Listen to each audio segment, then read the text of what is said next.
భారతదేశం మొత్తం ఒక బీసీ కష్టపడితేనే భారతదేశం ముందుకు వెళ్తుంది.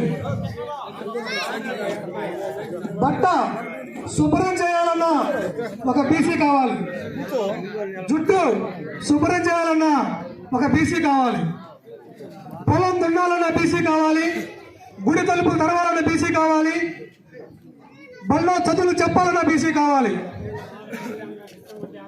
ఈ బీసీలందరూ కులవృత్తులు చేసుకునేవాళ్ళు. ఒకప్పుడు 1982కు ముందు బీసీలు పల్లకిలే మోసేవాళ్ళు. 1982లో నటసింహం తారక రామారావు గారు బీసీల కోసం ప్రజల గుండెల్లో చెప్పుకునే పార్టీ ఈ తెలుగుదేశం పార్టీ. బీసీలంటే పల్లకిలు మోసేవాళ్ళు కాదు, పల్లకిలు ఎక్కే వాళ్ళు ఉండాలని ఇక్కడ పార్టీ మన తెలుగుదేశం పార్టీ. నారా చంద్రబాబు నాయుడు గారు 34% బీసీలకు రిజర్వేషన్ ఇవ్వాలని రిజర్వేషన్ తీసుకొచ్చారు. కానీ ఈ దుర్మార్గుడు దాన్ని 24% తీసుకెళ్లాడు. తప్పలు పార్టీలో చేరే నువ్వు కూడా పార్టీలు మార్చడం గురించి నీ తాత, నీ తండ్రి, మీ వంశవృక్షం మొత్తం కూడా పార్టీలు మారుకుంటూ వచ్చి చివరికి ఒక బీసీ వాడి గొంతుకు వస్తే నీకు వచ్చి ఈ నియోజకవర్గంలో పోటీ చేసి బీసీ ఉండాలి ఎత్తున్నావు. నువ్వు కూడా పార్టీ మార్చడం గురించి మాట్లాడే నైతిక విలువలు, నైతిక అర్హత నీకు లేదనేది తెలియజేసుకుంటూ, రాచవరం మండలం మోర్జంపాడు గ్రామంలో జై హో బీసీ కార్యక్రమానికి ముఖ్య అతిథిగా వచ్చిన బడుగు బలహీన వర్గాల ఆశాజ్యోతి, బీసీల నాయకుడు ఎమ్మెల్సీ జంగా కృష్ణమూర్తి గారికి, అదేవిధంగా కూటమి నాయకులకు, కూటమి కార్యకర్తలకు, నా అక్క చెల్లెమ్మలకు అందరికీ ధన్యవాదాలు. ఈరోజు ఒక చక్కటి కార్యక్రమం మన గ్రామంలో పెట్టడం జరిగింది. జై హో బీసీ. ముఖ్యంగా ముందల మన ఎమ్మెల్సీ గారి గురించి చెప్పాలి.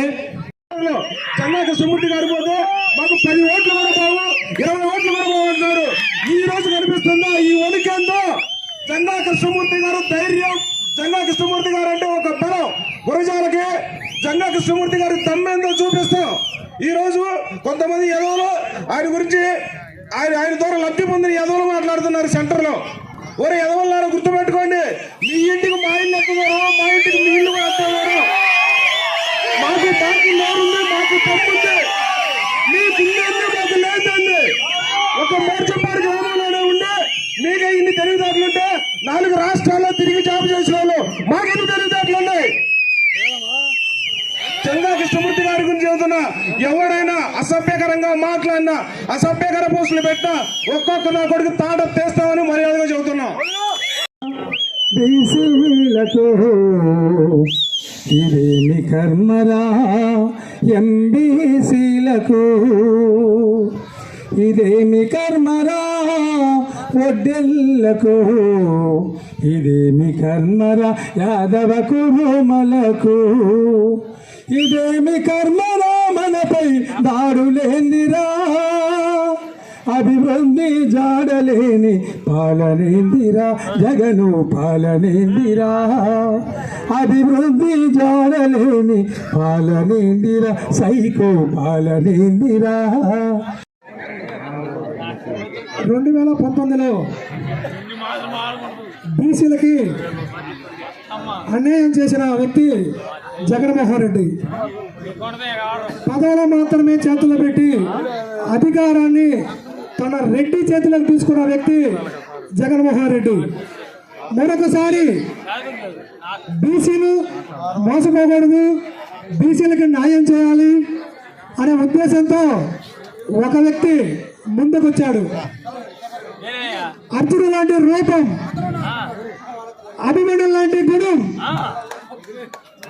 రామన్ లాంటి బలం, పీపల్ లాంటి బలం, కిత్తూరు లాంటి సంభావన కలిగిన వ్యక్తి, 2 సార్లు ఎమ్మెల్యే చేసిన వ్యక్తి, ఇప్పుడు ప్రెసిడెంట్ ఎమ్మెల్సీ వ్యక్తి, మాట్లాడాల్సిందిగా కోరుతున్నాము. జంగా కృష్ణమూర్తి యాదవ్ గారిని తన స్పీచ్ ని బీసీలకి సమానంగా మాట్లాడుతూ కోరుతున్నాము. పథకాలు ఉంటాయి, అధికారం మరొక చదువుతుంది. కానీ మనకు కావాల్సిన పదవులు కాదు, పదవులతో పాటు కూడా అధికారం కావాలా, మనం అన్ని విధాలుగా ఎదగాలనేటువంటి ఆలోచన చేయాలా. ఈ రాష్ట్రం మొత్తం కూడా దాదాపు 16 లక్షల కోట్లతో మంచి అప్పులు జగన్మోహన్ రెడ్డి గారు చేశారు.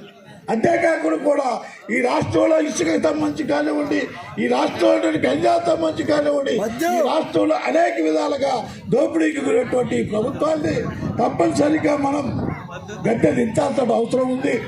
మరలా ఈ రాష్ట్రంలో అభివృద్ధి సంక్షేమ కార్యక్రమాలు అమలు జరపాలంటే తప్పనిసరి కూడా నారా చంద్రబాబు నాయుడు గారి అధికారానికి రావాల్సినటువంటి ఆవశ్యకత ఉందని కూడా మీ అందరికీ మనవి చేస్తూ, ఇంకొక విషయం కూడా వైఎస్ఆర్ కాంగ్రెస్ పార్టీకి సంబంధించిన వాళ్ళు ఒక దుష్ప్రచారం చేస్తారు ఇటీవల. ఎందుకంటే నారా చంద్రబాబు నాయుడు గారు వస్తే ఈ సంక్షేమ కార్యక్రమాలు ఉండవనేటువంటి విషయాన్ని కూడా దుష్ప్రచారం చేసే పరిస్థితి. ఒకటే చెప్తున్నా, నారా చంద్రబాబు నాయుడు గారు ఉన్నటువంటి సంక్షేమ కార్యక్రమాలని అమలు జరపడమే కాకుండా కూడా ఇంకా అంతకంటే ఎక్కువగా కార్యక్రమాలు అమలు జరిపే బాధ్యత ఆయన తీసుకుంటామని చెప్పే విషయం కూడా మీకు మనవి చేస్తూ, ఈరోజు అనేకమైనటువంటి